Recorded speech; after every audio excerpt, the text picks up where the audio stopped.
It's another beautiful day in South Florida. And on behalf of our temple, I'd like to welcome you all here for this absolutely joyous day.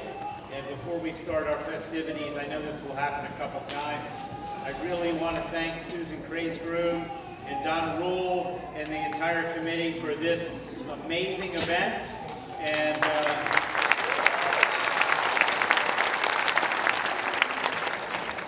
very special day in the life of our temple and our community. So I want to just call on our our color guard to move forward, and then we'll move into our Star Spangled Banner. So welcome.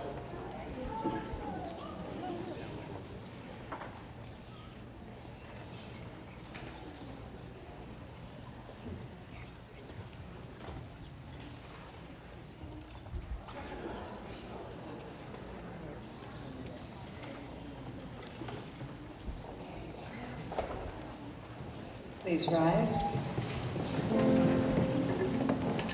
Oh, say, can you see by the dawn's early light what so proudly we hailed at the twilight's last gleaming, whose broad stripes and bright stars through the perilous fight o'er the ramparts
חופשי בארצנו,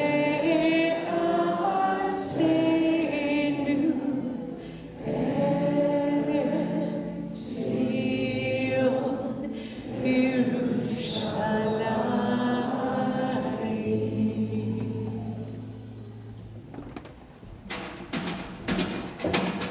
Please be seated. Next year will even be better. בשנה הבאה נשב על המרפסת ונזכור סיפורים אגדות. ילדים בחופשה, נזכר קופצים בין הבית לבין השדה. עוד תראה כמה טוב יהיה השנה הבאה. Wait and see what a world is gonna be. We care, we share, we soon the day will arrive when we will be together. No longer will we live in fear. The children will smile without their wondering whether that day nothing else will appear. Oh dear, come and tell me, Hashanah, Hashanah, Wait and see what a world is gonna be. We care, we share, The vines will grow, the tender leaves will blossom, the fruits of our hands will be sweet.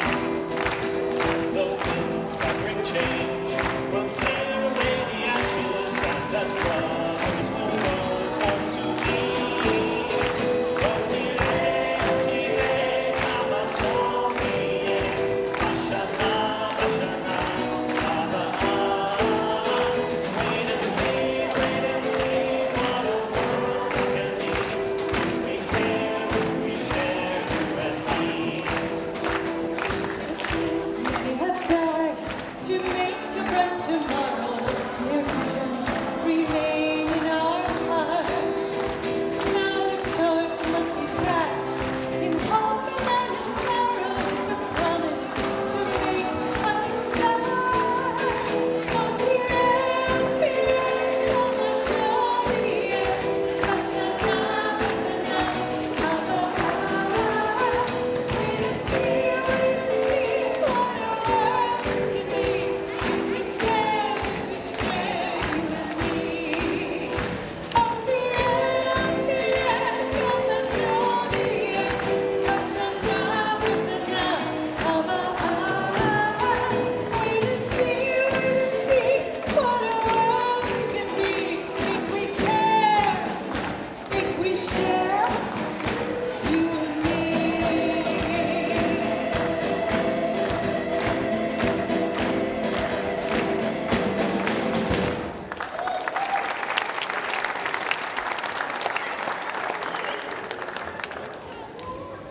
Welcome and thank you to our Bethlehem Choir and Band.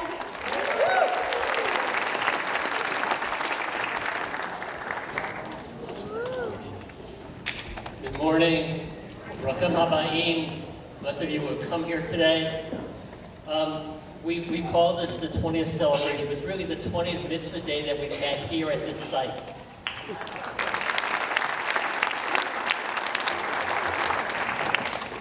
I thought our staff was going to kill me a few years before we made the move, and I said, let's do a Mitzvah day. It said, we're building a new building, we're moving, we're being thrown out of our old house. Frank Ward is left, but Atlantic is throwing us out of our old house. But in the 20 years that we've been doing this at this site, at this particular place, we've had probably almost 18,000 participants.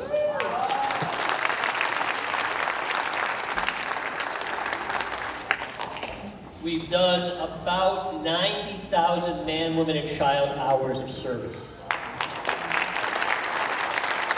We've raised tons of food, clothing. We've given thousands of flowers away to the nursing homes.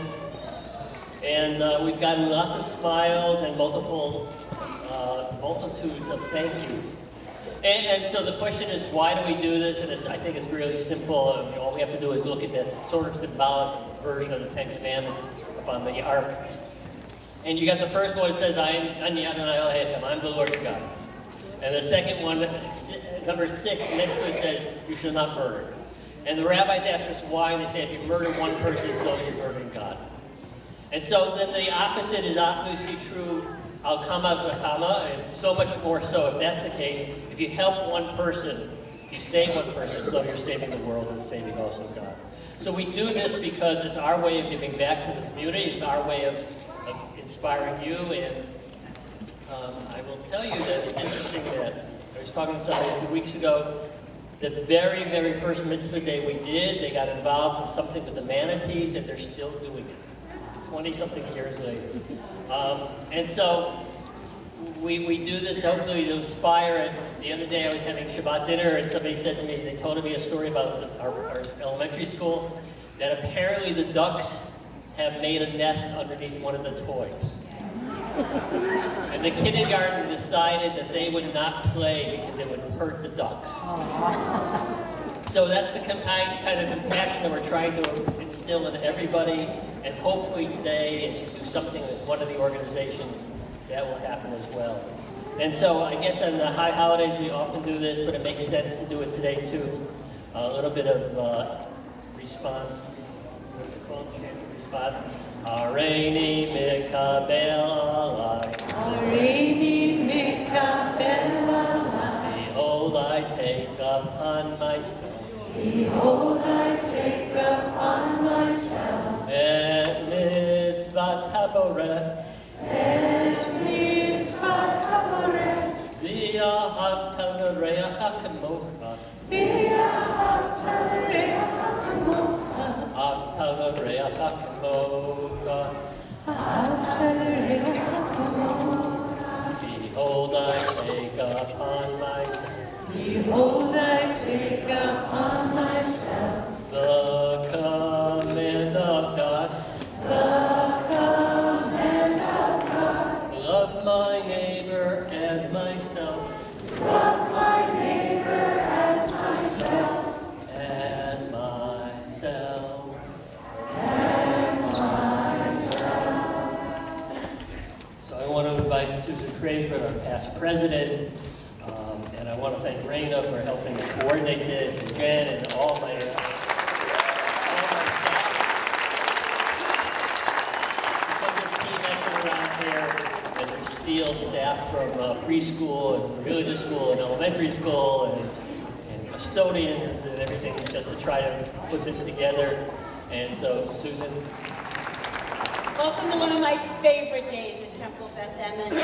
Thank you all for being here. Thank you to our members, our volunteers, and our agencies who are here. Next week, and I'm not saying this for any particular reason, but to get to the point of my story, is my birthday. And 2 of my very dear girlfriends took me out to dinner at a restaurant in Weston last week. They decorated the table with balloons, and they had a present, and we had a lovely meal. And when we went to pay for dinner, the waiter came up to our table and said, "Your meal has been paid for." So we were a little perplexed. I got up, I walked around the restaurant. I didn't know anybody there. We got on the phone to our husbands. One husband didn't even know where we were. Not gonna tell you which one. And the 2 others said, "Nah, we didn't think of that." We tried to work the manager, he wouldn't share. So I have to tell you, I felt this sense of euphoria and a little perplexed. You see, in my family, it is an absolute sin if you don't write a thank you note. You have to write a thank you note. So I stood up and I just kind of waved at everybody in the restaurant and I said, "Thank you." And I walked out. And then I told my 2 girlfriends they owe me dinner. The point being, it felt really great to have something like that done for me. And I'm here today, and not just today, I hope all of you will do this as often as you can to pay it forward. It's so important. I say this every year, but it's true. Science has shown that when you give back, when you show gratitude, it helps those endorphins in your brain. And it's very, very true. Wait till you see how you feel today when you leave this building with your families. There's nothing better. So carry that with you today and give as much as you can. Today, if you just smile at someone, you are giving back. And that is so important. And that's the definition of mitzvot here at Temple Beth Emet. Now, I know we've already done this, but I have to start by saying the #1 mitzvah maven here at Temple Beth Emet, who we could not do this without, is Raina Engel. Let's hear it for her.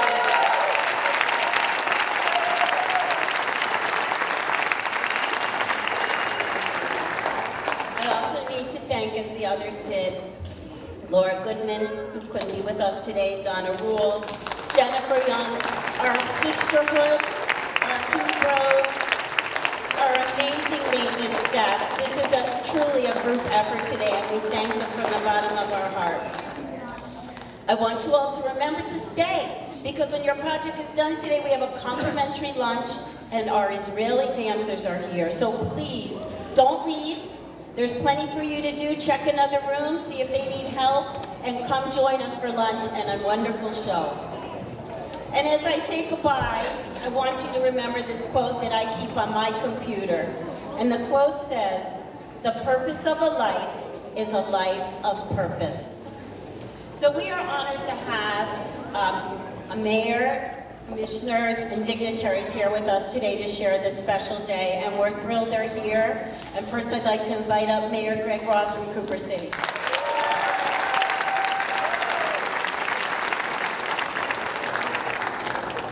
Thank you. Good morning. Welcome to Cooper City.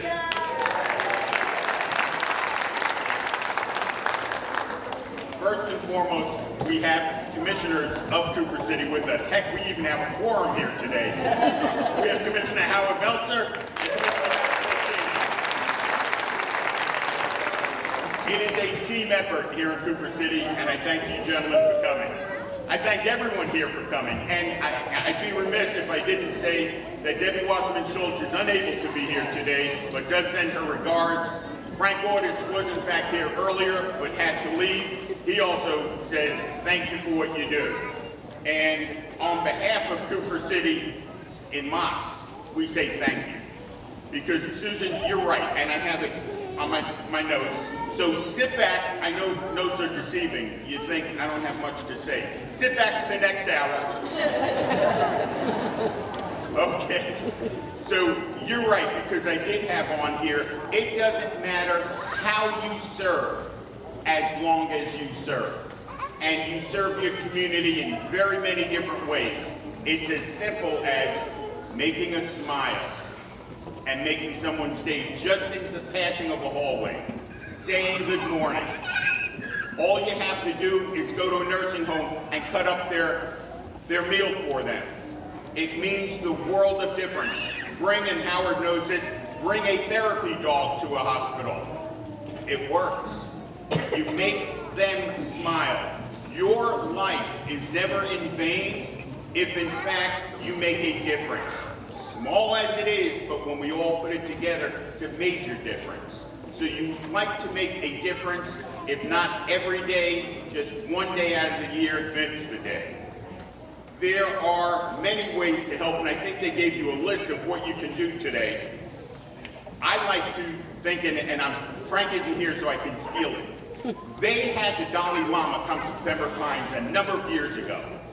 And in 2 words, the mantra is be kind. If you are kind today to someone, you've done a mitzvah.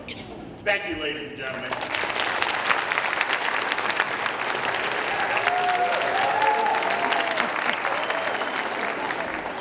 So this year when we were trying to see who could be our keynote speakers, and we couldn't top last year's, so we came, I think we came very close to last year's. There's a special organization, 2 special organizations that I asked to speak today, and one of them being Jubilee Soup Kitchen. Jubilee Soup Kitchen is my special place. And this year we connected with Renee, the executive director of Jubilee Soup Kitchen.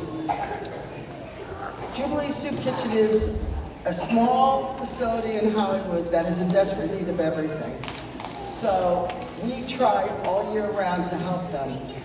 After today, and Renee speaks, and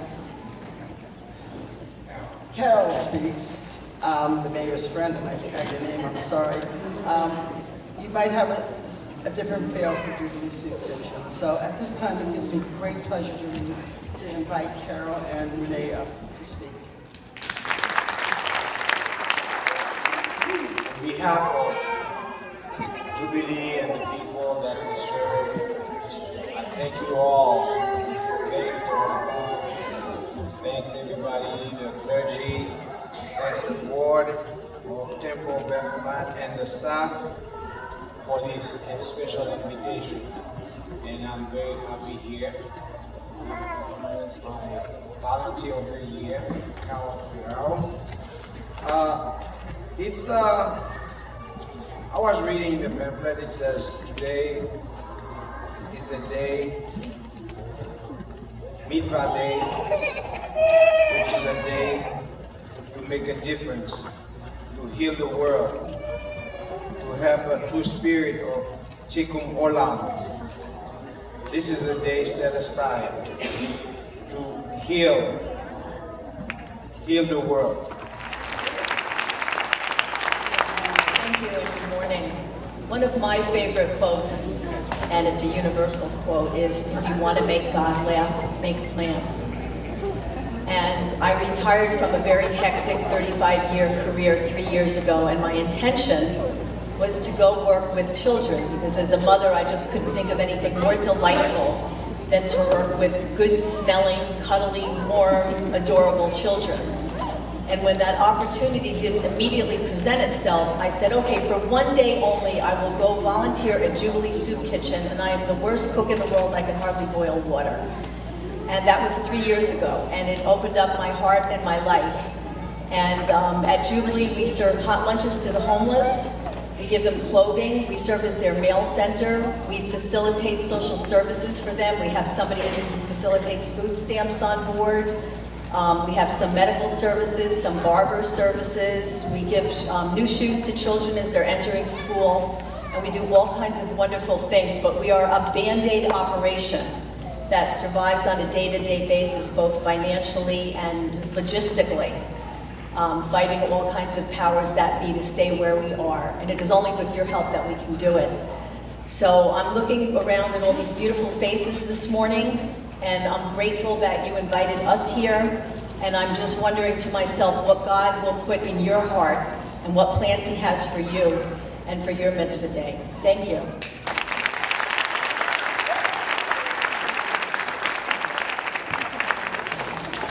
Thank you so much to both of you. Our next speakers are going to be from Showering Love. Jeannie and I connected a few years ago, and she walked into a mitzvah day, and I said, would you talk? And she spoke, and she told her story. So she's going to come up, but she's going to introduce somebody else who will tell you their story. So at this time, I'd like to introduce Jeannie and Deborah to speak.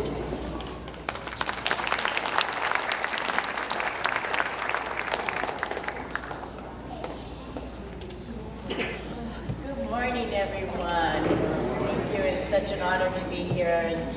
And I just want to say that if I ever decide to convert, I'm coming to Temple Beth Emmet. I just love Temple Beth Emmet. And I love Raina. And I love all of what you do for our community. I want you to know you are impacting our community. You are changing lives. And thank you for that. My name is Jeannie Alba. I am the CEO and founder of Sharing Love, and I have had the honor and the pleasure to work with Temple Beth Emmet and have their support. Sharing Love is a 501c3. We provide mobile showers with wraparound health services for people who are experiencing homelessness. Anybody see that big bus out front? Yeah. Come on. if you get a chance, please go by and take a tour. We are the first in the world to be fully self-contained. What does that mean?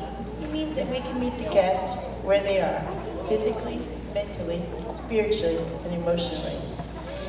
We don't need to hook up to anything.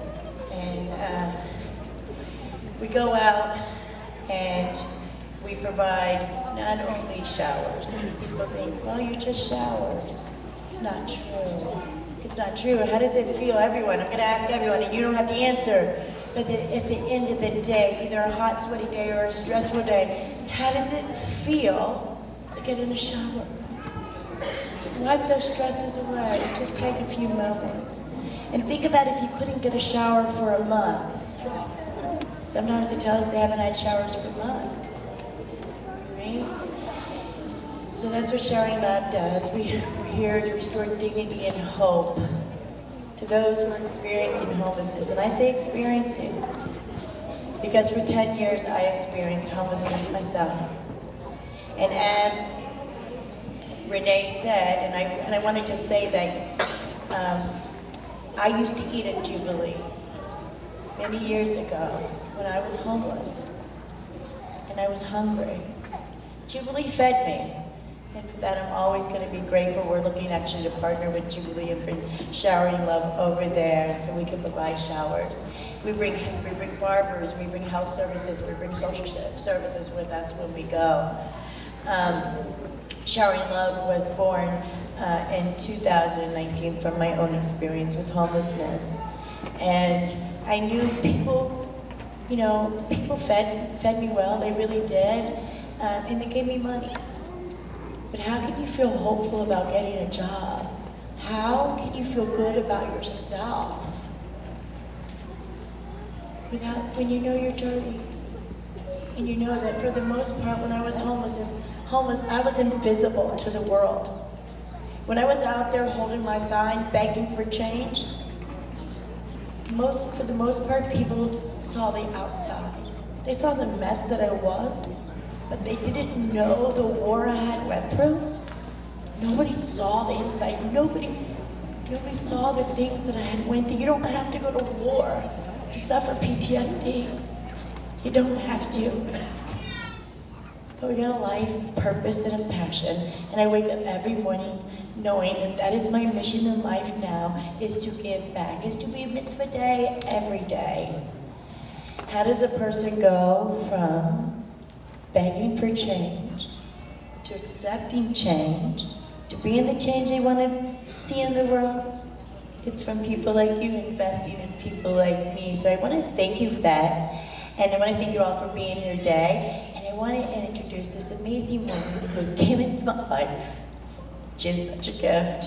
She doesn't even know it. To get to see her get her family back, to see her go from homeless to hopeful to having a life again. I want to introduce my friend Deborah.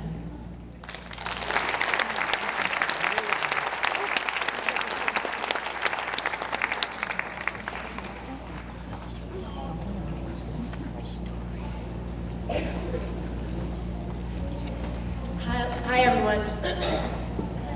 I don't even know how I'm going to get through this.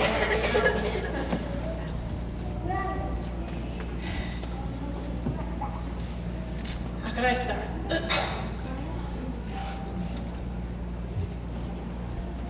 One day back in 2014, there was a car accident that impacted my life. That was the item or the situation that kind of catapulted to things kind of going to the situation where I am today. In short, the person that hit my husband didn't have enough insurance and resulted in him being physically and mentally disabled, and a lot of medical bills that came into the home. At that time, I was financially well. Okay, I had money put away for 1K, had some savings put away, and for 5 years, everything just trying to get him up out of bed became where I had to feed him, clothe him, bathe him. I didn't make too much money for assistance, middle income families. You kind of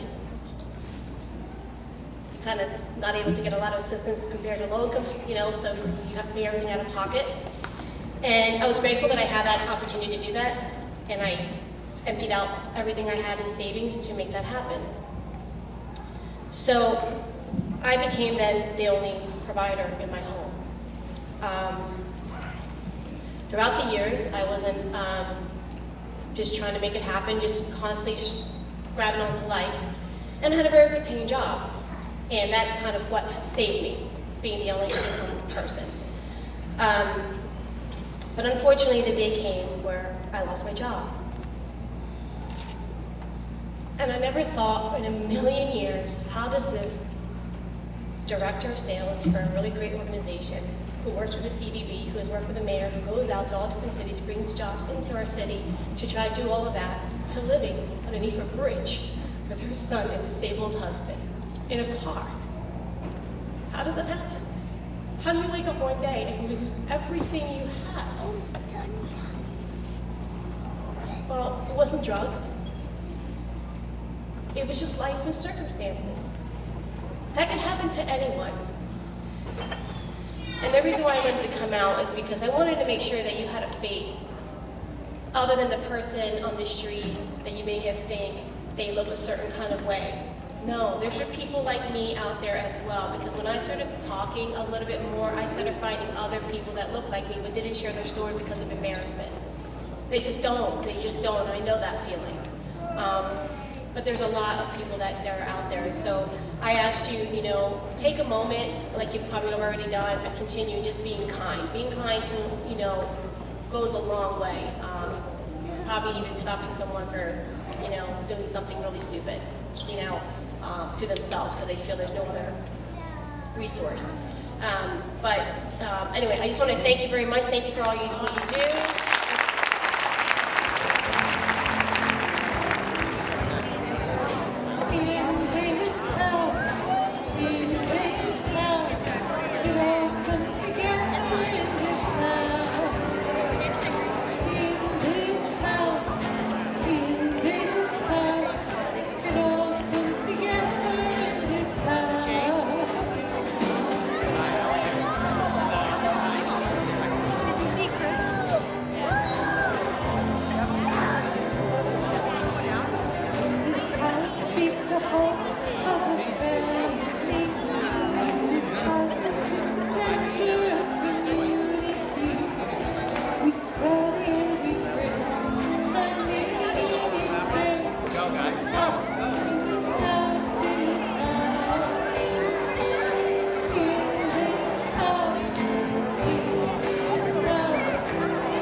So